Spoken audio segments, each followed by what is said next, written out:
Dungeons & Dragons is a resource game. Players don't want to waste their spells, they don't want to waste their actions, they don't want to waste their items, their abilities, their health points, but at the same time, they constantly do because it's part of the game. It's what drives the game. What's another resource that players don't want to waste? Time.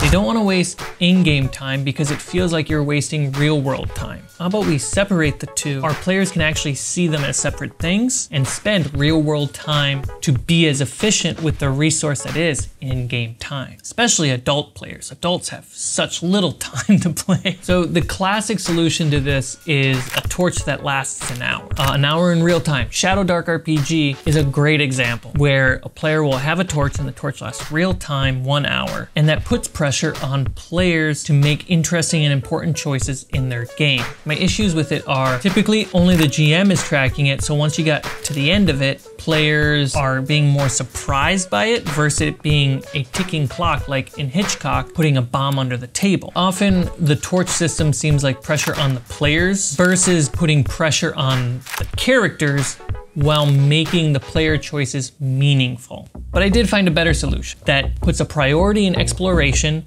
that leads to combat with the resource of time, not being a pressure on players, but a pressure on character choices. From the blog post Goblin Punch, the tool is the Underclock, or the Underworld Clock. A simple plug and play time tracking system for Dungeons and Dragons. The goal is simple: have time be a precious resource in the game, just like HP, but make it as easy as possible to track. So the Underworld Clock cleans this up and makes it resource pool like HP, but for time. When time is a resource like HP, you're more likely to split up. And this is why people split up in movies and TV shows. Rather than the environment forcing you to split, you choose to split because you can cover more ground quickly. And you're more likely to survive if you split up.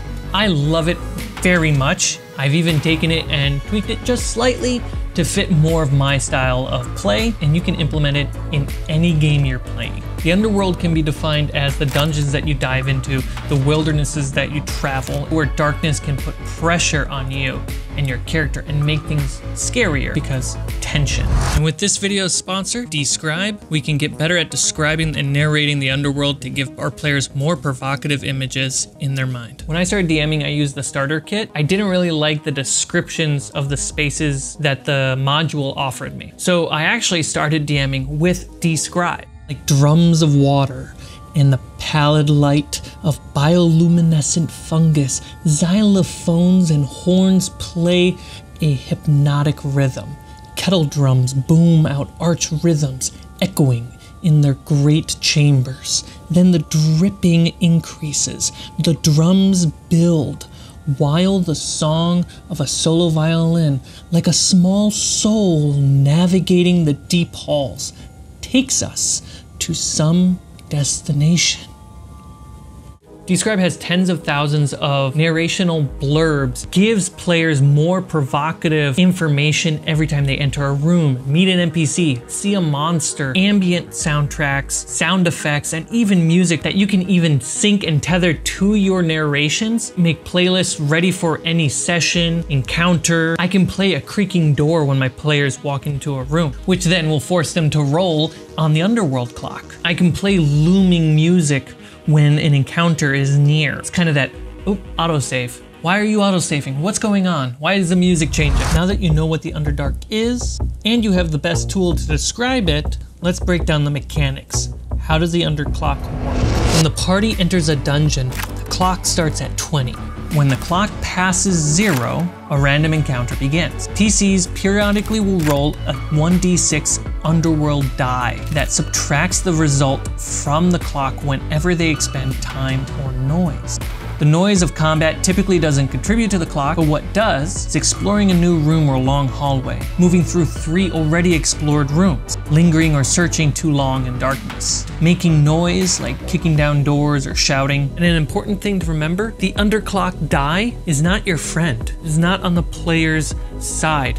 It hates them. It's the most hostile thing, even more hostile than the Dungeon Master. the dice explode, so when you roll the maximum number of the die, you immediately roll again. After the clock passes 0 and the encounter is resolved, the clock resets back to 20, so it can happen again when the clock lands on a 3 or less, and the PCs then gain clues and hints to what's about to come. So they can make the choice to flee, hide, or split the party. What I think the scariest thing is, the underworld die grows in hatred.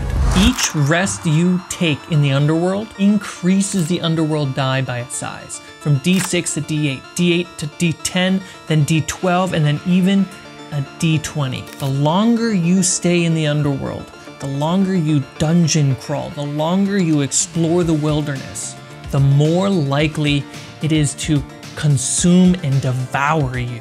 But each night spent out of the underworld, the die shrinks back to a D6. One night at a time, one die size at a time. Resting is normal to whatever game or system that you're playing, but the underworld never truly sleeps. When you rest in the middle of a well-traveled space, you have to roll 3 rolls instead of 1, which encourages players to look for safe places to rest. It incorporates hunger, which is really cool. Every rest costs a ration.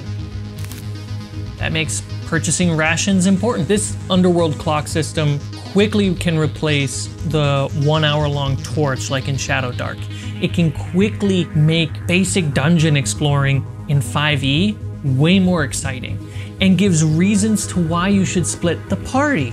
Because if you explore one room at a time, every room you explore is going to be a die roll. But if you split the party and do 2 rooms at once, that's 1 roll on the clock. Like and share the video. Until next time.